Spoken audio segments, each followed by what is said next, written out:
Prežili ste už v knižnici niekedy celý deň? Tá Ružinovská pripravila pre svojich návštevníkov program od rána do večera.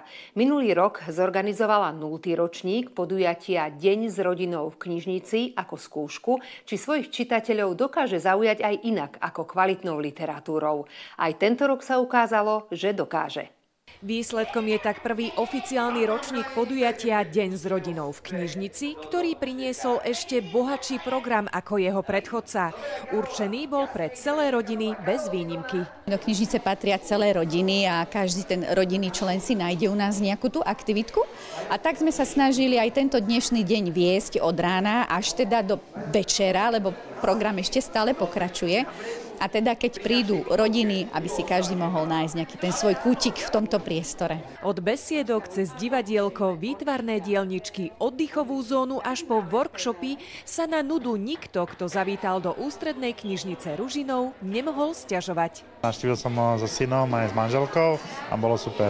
Ja si myslím, že je to skvelá myšlienka, pokiaľ teda rodičia aj sami privádzajú deti do knižnice, pokiaľ to tak nie sú takéto podujatia, tak práve to priláka deti, buduje sa ten vzťah ku knihám od malička, tak verím, že potom sa udrží a nestratia to ani potom v tínedžerskom a dospeláckom veku. Tiež by sa to dialo častejšie a knižnice sú verejné a viac by sa mali ešte otvoriť, teda nielen požičavanie kníh, možno nejaké doplnkové služby, nejaké kvalitné detské kutíky, batolacie kutíky, aby tam mohli čas tráviť ženy na materskej s deťmi, aby tá knižnica bolo niečo, kde tie deti prirodzene sami chcú ísť. Ja som precestoval aj Škandináviu, Švédsko, Fínsko, kde majú úžasné knižnice a na Slovensku už tiež pomaly tie staré socikovské knižnice sa začínajú meniť na niečo moderné. My sme prišli len pred chvíľou, takže sme stihli sa len pozrieť to divadielko a pôjdeme sa pozrieť na ten workshop s tými tričkami a ešte si idem pozrieť nejaké knižky. Kým sa to uvoľní, tak počkám. Pozerala som si tú rozprávku.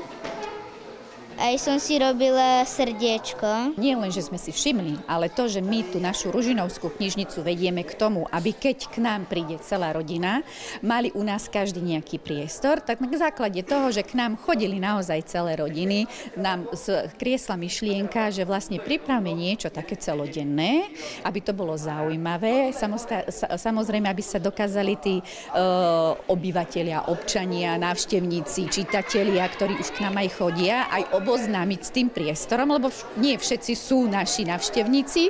Chodia k nám aj nováčikovia, ktorí sa teda obhliadajú a zistujú, že tu je aj iný priestor v Ružinove, ktorý je pre nich vhodný a nielen teda pre jednotlivca. Vedeli sme, že tu bude dnes program aj pre deti a pre celú rodinu a sme tu prvýkrát. Ja som úplne nadšená z tohto priestoru, lebo taká krásna knižnica, to som ešte asi nevidela. Ako sa ti páči v tejto knižnici? Veľmi. Mňa najviac zaujalo, že to je také zábavné a že v takej malej knižnici dokážu byť také veľké zážitky. Určite budeme plánovať aj na budúci rok takéto podujatie.